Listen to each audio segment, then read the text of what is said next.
These are skill squares. I used to have a few of these when I was a kid. This shooting gallery one was my favorite. I used to play with this all the time.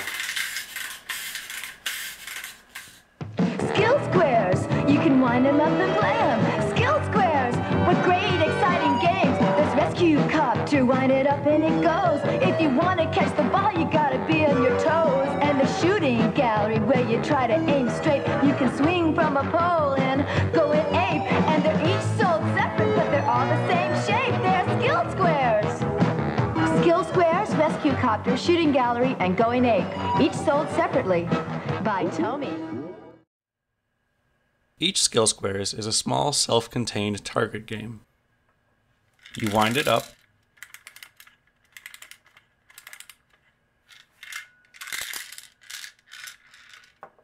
flip the switch to start the game, and press the plunger to propel the balls toward the target before the game runs out.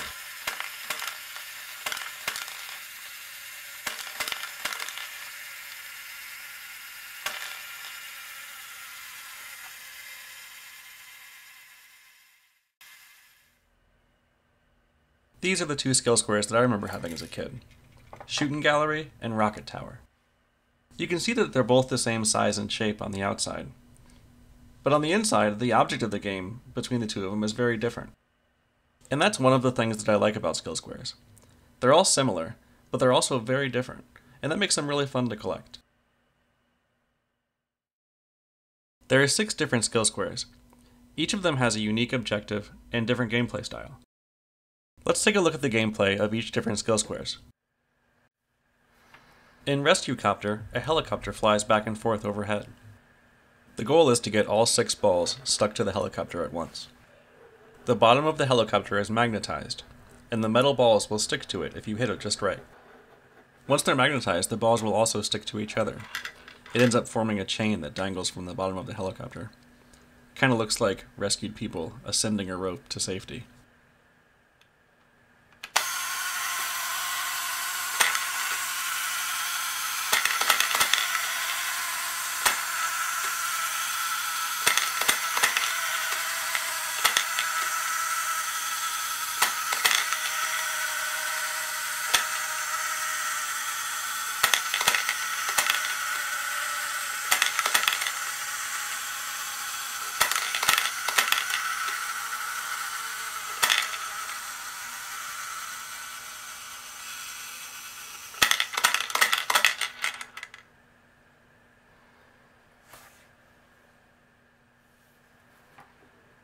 In basketball, you're trying to lob all 8 balls into the basket.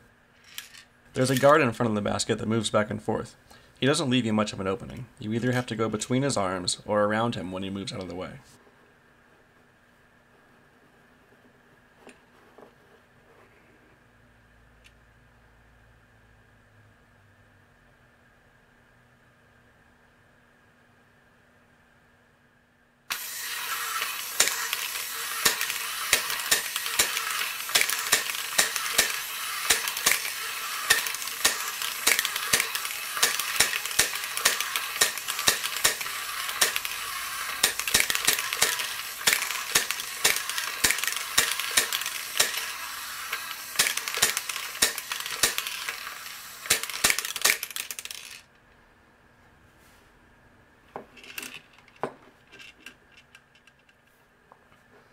In Shooting Gallery, you're trying to knock over the 4 bottles and cans on the ledge in front of you. Your gun moves back and forth, and you can fire up to 5 balls at once. Try to get a direct hit on each of the bottles and cans to knock them over.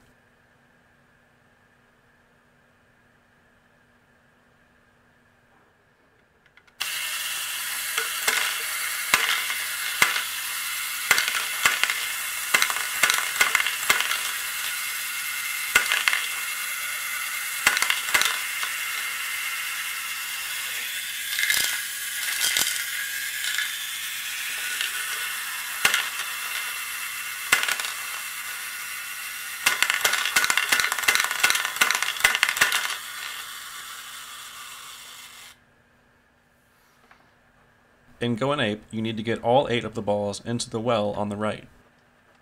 A monkey swings back and forth from a palm tree. If you can lob the balls into his arms, he'll drop them into the well.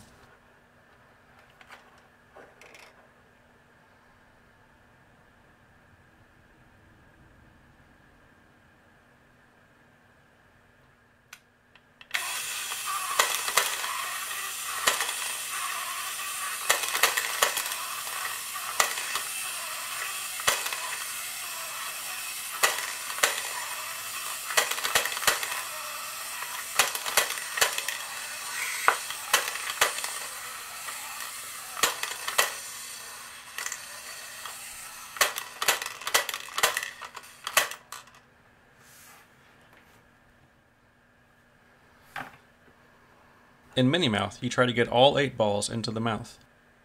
The mouth spins around as it opens and closes, so you have to shoot fast when you have an opening. It's called Minnie Mouth because Tomy had a full-size game called Mr. Mouth. The mouths in both games are very similar, and they work the same way, but Mr. Mouth is much larger than Minnie Mouth.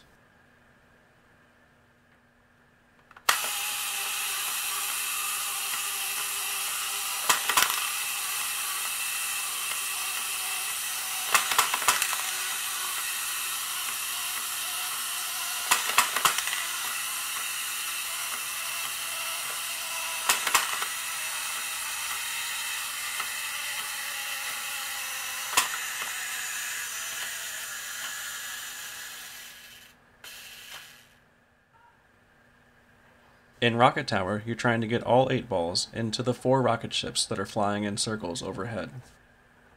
Each rocket ship holds 2 balls, so there's just enough space to get all of the balls into the rocket ships. This game reminds me a lot of the Starjets ride that was at Disney World in the 80s. The shape of the tower and the design of the rockets looks just like that ride. Skill Squares are made by Tomy, a company that's headquartered in Tokyo, Japan. This game came out in 1983, the same year that Starjets opened in Tokyo Disneyland.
Tomy produced Skill Squares throughout the 80s, starting in 1983.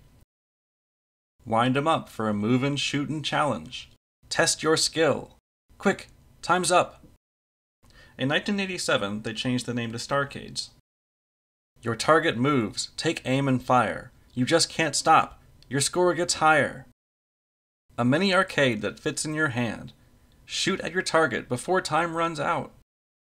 Tomy and Coleco formed a marketing partnership in 1986, so you can also find Starcades sold under the Coleco brand name. Those have an even later copyright date of 1988. In the United States, Skill Squares were sold for about $3, making them half the price of Tomy's Pocket Arcade line, and 1/10 the price of the new electronic LCD games that were just starting to appear. You might have noticed that my basketball Skill Squares is taller and shaped differently than the other Skill Squares. That's because this basketball is technically not a Skill Squares, it's a Starcades.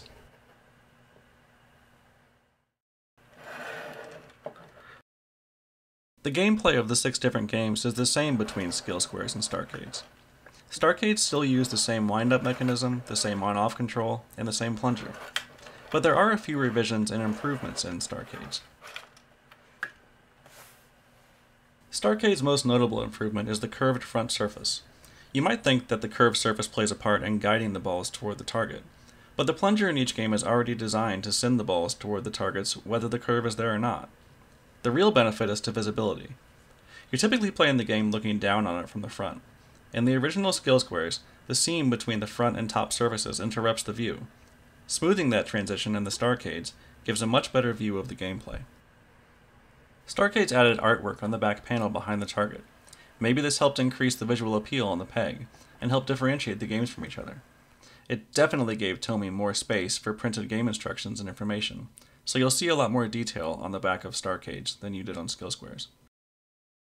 With the additional space on the back of Starcades for descriptions and instructions, they removed the stickers that you can see on the insides of some of the Skill Squares.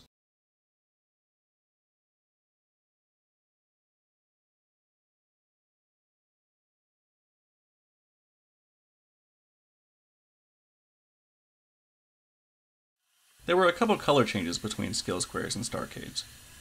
In Minimouth, the mouth changed from purple to green, probably to match the green in the new artwork. In Rescue Copter, the base changed from blue to green, again to match the new artwork. There was at least one mid-production artwork change. The shooting gallery background at some point changed from gun targets to stuffed animal prizes, maybe in an attempt to portray the scenario as an amusement park game. All of the images I've seen of the stuffed animal variant have international instruction text, so I wonder if they changed the artwork for the international release. Even with the improvements in Starcades, I still personally prefer Skill Squares.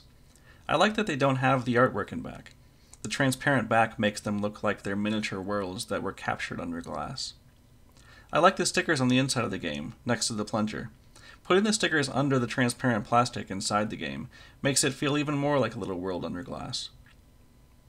I like how short they are, and that they're basically cubes. I think it's cool that there are 6 totally different, dynamic little worlds in there, but they all conform to this consistent, rigid shape on the outside.